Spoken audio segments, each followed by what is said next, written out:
Saudações, jovens! Espero que vocês estejam bem.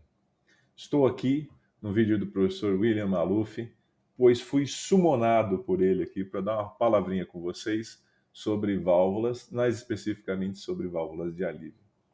As válvulas são dispositivos, senhores, que são largamente estudados no campo de engenharia. Nós temos diversos tipos de válvulas, desde válvulas para controle de vazão, até efetivamente válvulas para direcionamento de fluxo e assim por diante. Cadeiras mais à frente do curso vão discutir com vocês em detalhes as aplicações dessas válvulas. Mas eu estou aqui só para dar um embasamento mínimo para que a gente possa entender o funcionamento desses dispositivos. O assunto de válvulas de alívio me persegue já há bastante tempo. Até achei curioso a sugestão do professor William. Na verdade, essa foi a minha primeira pesquisa, né? Minha primeira iniciação científica foi com válvulas de alívio, e aí segui estudando isso ao longo do processo, mas isso não é importante. Bom, muito bem.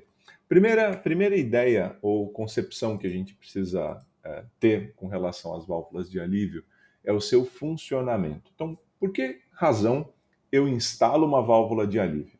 Simples. Vamos imaginar que você tenha uma linha de transporte de fluido ou, mais simplesmente, um reservatório. O reservatório ele tem um determinado valor de pressão em função das características de escoamento.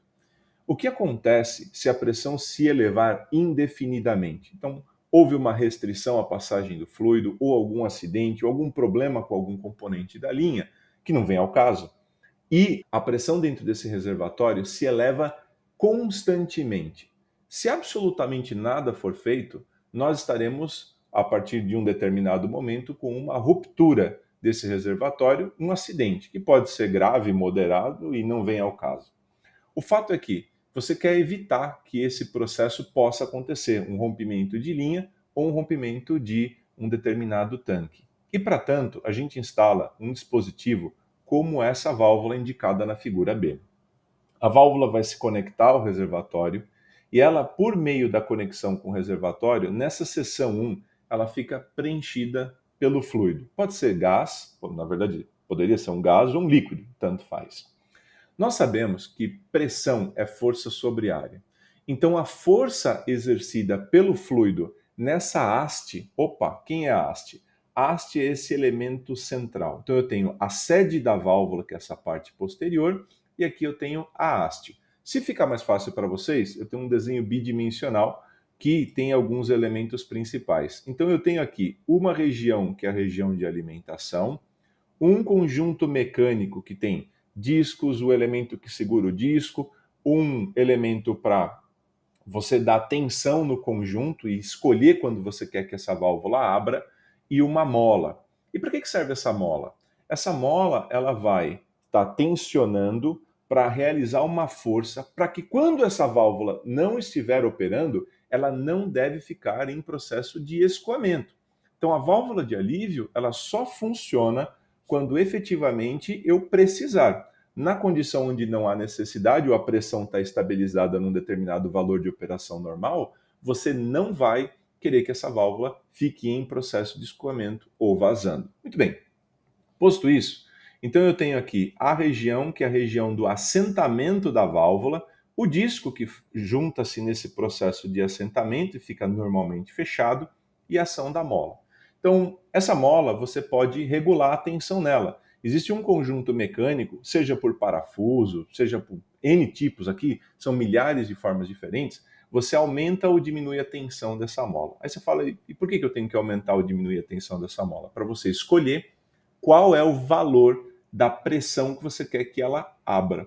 Então, em função das características mecânicas do seu reservatório, você vai ajustar a tensão nessa mola para que haja abertura em um determinado valor de força. Então, a força exercida pelo fluido vai acontecer nessa parte posterior do disco, pressão vezes área vai te dar a força que empurra esse conjunto para cima. Então, nós temos duas forças. Uma força da ação da mola, no caso do desenho, orientada para baixo, e uma força devido à distribuição de pressão no disco, orientada para cima. Se a força orientada para cima, que é a de ação do fluido, excede o valor da carga de tensão que você tem da mola, ela vai fazer o processo de levantamento e o fluido migra. Quando esse fluido migra, ele alivia a pressão ou da linha ou, no exemplo mais simples, desse reservatório. No caso dos senhores, os senhores estão trabalhando com essa válvula. E essa válvula, provavelmente, ela é inserida no meio de uma linha de transporte de fluido. Aí você fala assim, como você sabe disso, professor? Simples. Se eu observar, você tem dois flanges aqui. Um flange de alimentação, tá? Que é por onde você vai ter a entrada do teu fluido, tanto faz o lado aqui, o lado é pouco relevante, tá? E o outro lado que seria o flange de saída do processo aqui. Então, vamos imaginar que esse lado aqui seria a entrada e esse outro a saída. Então, teu fluido fica continuamente escoando através dessa região. Só que, se por alguma razão a pressão na linha começar a se elevar, o que acontece? Essa válvula tem mais uma outra saída aqui. E aí o que vai acontecer? A pressão, ou melhor, a força exercida pelo fluido por conta do campo de pressão, ela vai realizar uma força sobre esse elemento, que é o disco no caso dessa válvula, vai realizar uma força orientada para cima, vai acionar esse conjunto com mola e aí você vai liberar a pressão do fluido por essa região. Então, senhores, válvulas são elementos extremamente importantes nas linhas de transporte de fluidos. Esse é um tipo de válvula e eu espero ter contribuído aí de uma forma satisfatória para a aula do professor William Maluf. Senhores, fiquem com Deus e muito obrigado. That's all, folks.